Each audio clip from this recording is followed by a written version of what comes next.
I was never her real mother. My stomach tightened. She explained how, decades ago, she had adopted my mother secretly after my real grandmother, her sister, had died giving birth. She had kept it from her for years to protect her. But when my mother found out a few months ago, she accused Grandma of lying, of stealing her life, and cut all ties. I sat there speechless. Suddenly my mother's cruel words made sense, her anger, her coldness, her bitterness.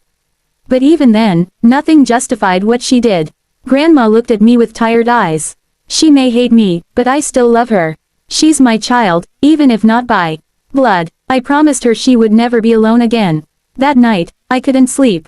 I thought about how love could twist into hate when truth was buried too long.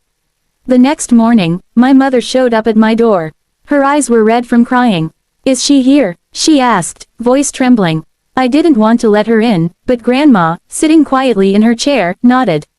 "Let her come." Mom walked in, and for a long moment, she just stood there, staring at the woman she once called Mom. Then she broke down. "Why didn't you tell me?" she cried. Grandma smiled weakly. "Because I wanted you to feel loved, not abandoned." My mother fell to her knees, sobbing. The silence of the room was filled with decades of pain, love, and misunderstanding. I watched as Grandma reached out and touched her hair gently, whispering, "You were always my daughter." After that night when I found Grandma freezing in the snow, everything changed in our lives. I took her in, cared for her like she once cared for everyone else. She became the heart of my home, her quiet presence bringing warmth to the coldest corners of my days. My mother, on the other hand, refused to speak to me. She called once, shouting that I was being manipulated, that Grandma had fooled everyone for years. But I had seen the truth in Grandma's trembling hands and tearful eyes. There was no manipulation, only heartbreak.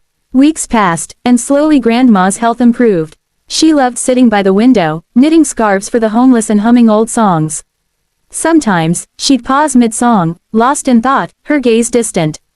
When I asked what she was thinking, she'd smile sadly and say, "I'm just remembering the good days, when your mother used to dance in the living room."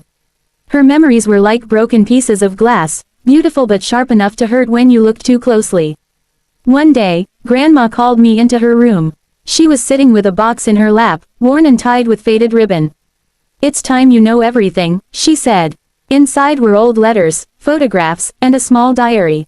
She told me that years ago, before I was born, my mother had gotten into deep trouble, something that could have destroyed her future. Grandma had taken the blame for it. I couldn't believe it. She had gone to court, faced humiliation, and carried that burden alone so her daughter could have a clean life. But instead of gratitude, my mother grew resentful. The lie that